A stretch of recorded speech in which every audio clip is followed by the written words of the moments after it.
भाग 9। एक स्पष्ट निर्णय लें।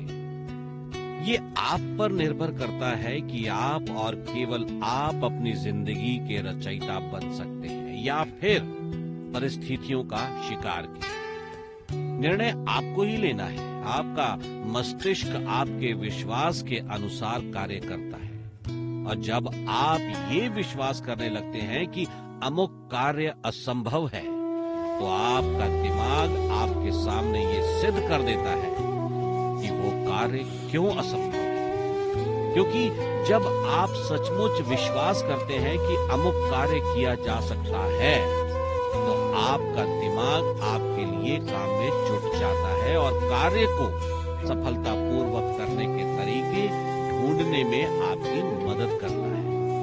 आपका विश्वास आपकी रचनात्मक शक्तियों को मुक्त करता है और आत्मविश्वास इन नकारात्मक शक्तियों पर रोक लगाता है। अगर आपको विश्वास हो तो आप किसी भी व्यक्ति को पसंद करने के तरीके खोज सकते हैं और इसी प्रकार विश्वास हो तो आप अपनी समस्त समस्याओं का हल खोज सकते हैं। विश्वास करें और आप सोचना प्रारंभ कर देंगे रचनात्मक रूप से। रचनात्मक सोच का सबसे बड़ा दुश्मन है पारंपरिक सोच। इस संबंध में थोड़ा सावधान रहने का प्रयास करें। पारंपरिक सोच आपके दिमाग पर बर्फ की तरह जमा होती है, प्रगति को रोकती है, रचनात्मक शक्ति को विकसित होने नहीं देती। पारंपरिक सोच से जूझने और बाहर निकलने के लिए निम्न 3 तरीके अपनाएं। 1, हमेशा नए विचारों का स्वागत करें। स्वयं को एक स्पंज की तरह बनाएं। जिस प्रकार स्पंज नमी को सोख लेता है, ठीक उसी प्रकार आप नए विचारों को सोख लेने का प्रयास करें। 2, प्रयोगशाली बने। पूर्व से बनी बनाई सभी रूटीनों को तोड़ दें। हर दिन अलग रास्ते पर जाएं। हर दिन नए तरीके से काम करें। नए थिएटर और रेस्टोरेंट में जाएं। हर वर्ष अलग तरह से छुट्टियां मनाएं। अपने कार्यक्षेत्र के नए पहलुओं को सीखने का प्रयास करें। इससे आपकी सोच व्यापक होगी और आप पहले से अधिक जिम्मेदारी उठाने के योग्य बनेंगे। 3, प्रगतिशील बने। कार्य को और भी बेहतर तरीके से कैसे किया जा सकता है, इस पर ध्यान केंद्रित करें। पीछे ले जाने वाली बातें ना सोचें। प्रगति विरोधी ना बने। कल्पना करें कि अगर किसी मोटर कंपनी का मैनेजमेंट ये सोच ले कि उसने सर्वोच्च और सर्वोत्कृष्ट कार बना ली है तो आगे सुधार की संभावना समाप्त हो जाएगी। बच्चों के पालने से लेकर हवाई जहाज बनाने तक के किसी भी काम में पूर्णता संभव नहीं है। इसका अर्थ है प्रत्येक काम में सुधार की गुंजाइश अभी बाकी है। एक सफल आदमी ये कभी नहीं सोचता कि क्या इसे और बेहतर तरीके से किया जा सकता है। वो जानता है कि हाँ, ये संभव है। इस कारण वो ये प्रश्न पूछता है कि इसे और बेहतर तरीके से कैसे किया जा सकता है। उपाय खोजने का स्पष्ट निर्णय लें। अगर आप किसी कार्य को सर्वोत्तम रूप से करवाना चाहते हैं या किसी समस्या का सर्वोत्कृष्ट हल चाहते हैं तो आप उस कार्य को सबसे व्यस्त व्यक्ति को सौंपें जिसके पास समय हो, जो खाली बैठा हो। उसे कोई भी महत्वपूर्ण कार्य या जिम्मेदारी ना दे। जिसके पास बहुत सारा समय है, जिसे फुर्सत है, वो आपके कार्य को कभी भी समय पर ठीक से और विश्वसनीय तरीके से समाप्त नहीं करेगा, क्योंकि उसके पास समय है ही इस कारण से कि वो कोई काम ठीक से नहीं करता। वो कार्य के महत्व को समझता ही नहीं है। आप व्यस्त आदमी से समय पर काम करवा सकते हैं, किंतु जिनके पास दुनिया भर का समय है उनसे कोई भी काम आप समय पर नहीं करवा सकते। व्यस्त व्यक्ति के पास कार्य करने के कारण होते हैं। दूसरी ओर फुर्सत में बैठे हुए लोगों के पास बहाने। सुनने का निर्णय लें। जो व्यक्ति जितना बड़ा होगा वो व्यक्ति उतना ही अधिक आपको बोलने का अवसर देगा, किंतु छोटा व्यक्ति स्वयं बोलने का अवसर लेता है। लीडर्स सलाह लेने में ज्यादा समय लगाते हैं, सलाह देने में कम। किसी भी चीज के उत्पादन में कच्चे माल की आवश्यकता होती है और रचनात्मक निर्णयों के उत्पादन में दूसरों के विचार और सुझाव कच्चे माल की तरह होते हैं। इस प्रकार देखें तो इंसान निर्णय लेने वाली एक इंसानी मशीन है। जब हम बोलते हैं और बोलते जाते हैं तो कुछ भी नया नहीं सीख रहे होते हैं, परंतु पूछने और सुनने से बहुत कुछ नया सीख सकते हैं। एक तरह से देखा जाए तो आपके कान आपके दिमाग के वॉल्व हैं, जो आपके दिमाग में विचारों और सुझावों के कच्चे माल को डालते हैं, जिसे आप रचनात्मक ऊर्जा में बदल सकते हैं। अपनी रचनात्मक शक्ति और ऊर्जा को बढ़ाने के लिए पूछने तथा सुनने के इन 3 उपायों को आजमाने का प्रयास करें। 1. व्यक्तिगत बातचीत या फिर समूह और बैठकों में लोगों को बोलने के लिए प्रोत्साहित करें। आप लोगों से उनका अनुभव सुनाने का आग्रह कर सकते हैं। मित्र बनाने का इससे बढ़िया उपाय और कोई नहीं है। दूसरों के विचारों और अनुभवों से आप अपना रचनात्मक कच्चा माल खोज लेंगे और जो आपके सकारात्मक उत्पादन के लिए आवश्यक है। 2. अपने विचारों को दूसरों के सामने सवालों के रूप में प्रस्तुत करें और दूसरों को ये मौका दें कि वो अपने विचारों को कोई नया और विकसित आकार दें। अपने विचारों को सुझावों की शैली के रूप में रखें। किसी भी समय हठधर्मी ना बने। अपने विचारों पर पहले थोड़ा सा शोध कर लें, फिर उसे इस प्रकार प्रस्तुत करें जैसे वो सीधा आसमान से आया।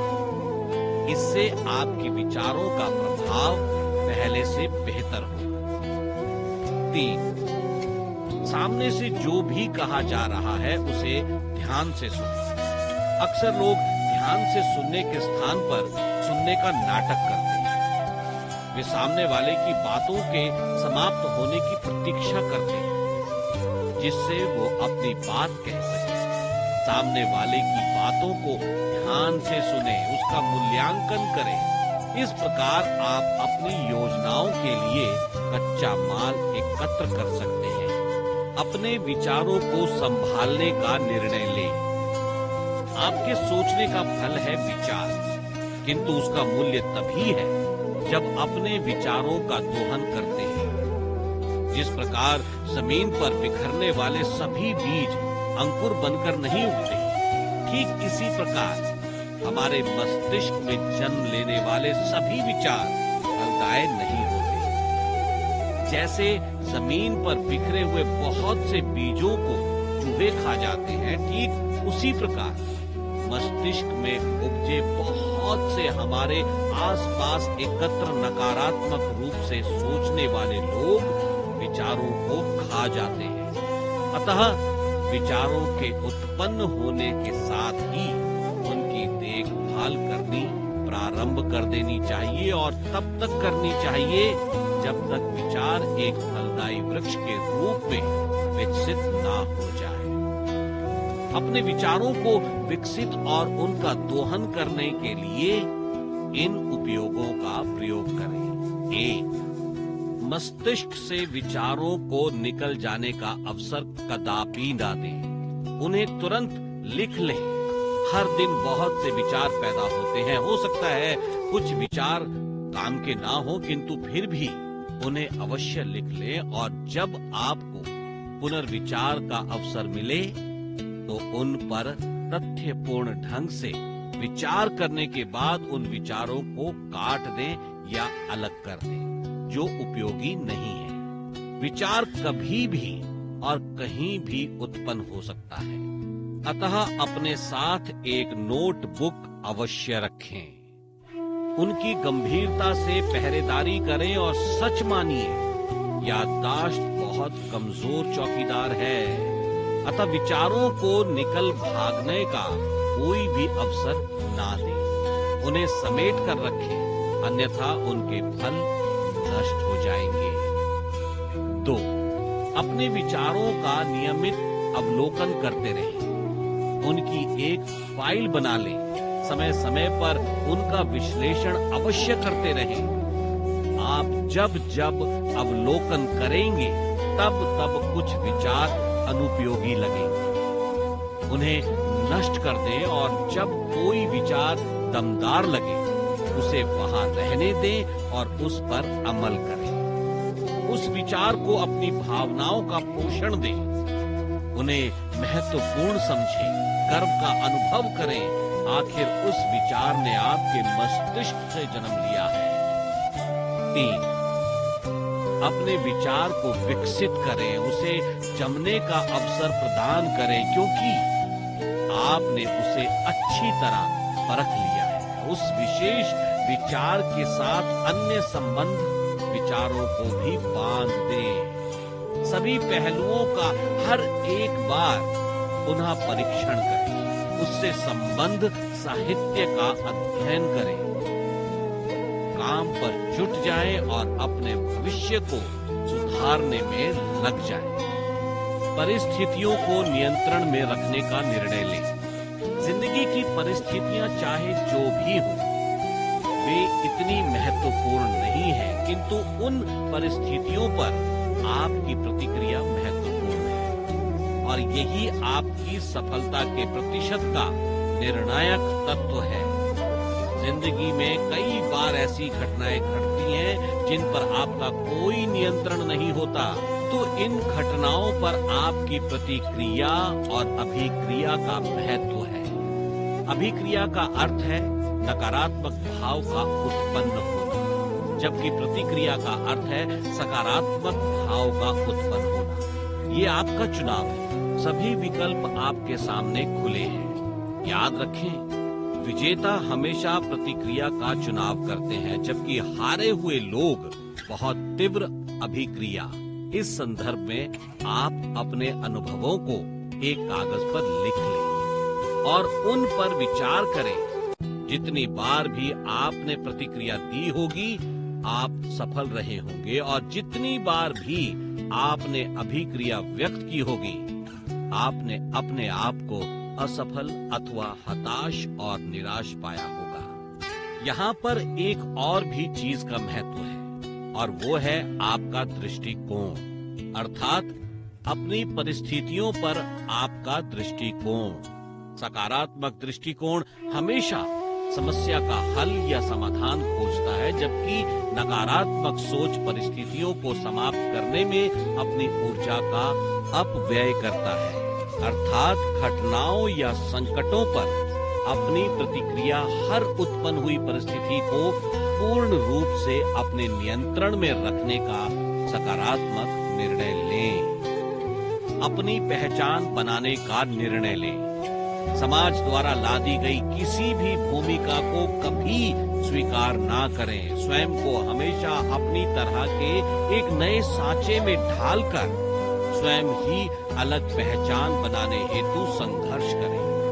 दूसरों द्वारा बनाई गई या दी गई छवि को कभी स्वीकार ना करें, बल्कि अपने द्वारा बनाई गई छवि के अनुसार ही अपनी सार्वजनिक जिंदगी को जीने का निर्णय लें। ये कार्य कठिन हो सकता है, किंतु असंभव बिल्कुल भी नहीं। जो गुण आपको आनुवंशिक रूप से मिले हैं या जिस चरित्र के साथ आपका जन्म हुआ है, आवश्यक नहीं है कि आप उसे हमेशा बरकरार रखें।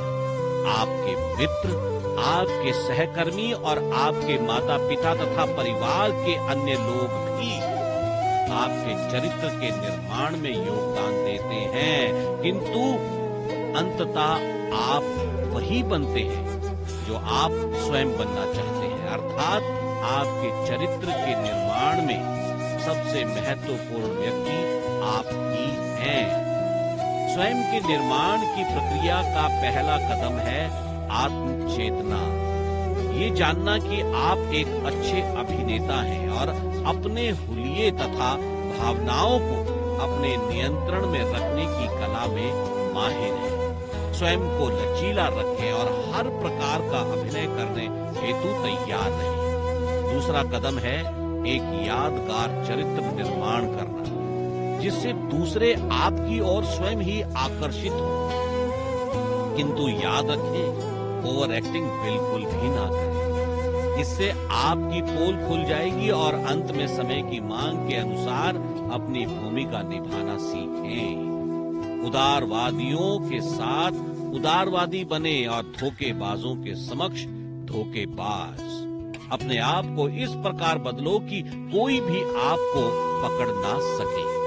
अपनी जिंदगी पर बेहतर नियंत्रण रखने हेतु विली जॉली द्वारा बताए गए निम्न शिक्षण बिंदुओं पर अमल करें। 1.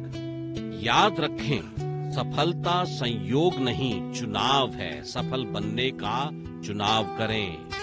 2. जिंदगी के लिए निर्णय लें, नहीं तो जिंदगी आपके लिए निर्णय ले लेगी। 3. परिस्थितियां महत्वपूर्ण नहीं होती, उन पर आपकी प्रतिक्रिया महत्वपूर्ण है। 4. अभिक्रिया करने के स्थान पर प्रतिक्रिया करने का चुनाव करें। 5. अगर डॉक्टर कहे कि आपके पास जीने के लिए केवल 6 माह हैं, तो आप 25 साल जीने का निर्णय लें। 6. याद रखें, खेल तब तक समाप्त नहीं होता जब तक आप विजेता नहीं हो जाते। 7. जब तक आपकी सांसें चल रही हैं, तब तक आपके सफल होने की संभावना भी है। 8. स्वयं पर मेहनत करने का निर्णय लें। 9. बुद्धि और साहस के लिए हर दिन प्रार्थना करें। उपरोक्त बिंदुओं को एक बार पुनः सुने और हो सके तो याद कर लें। इसी के साथ भाग 9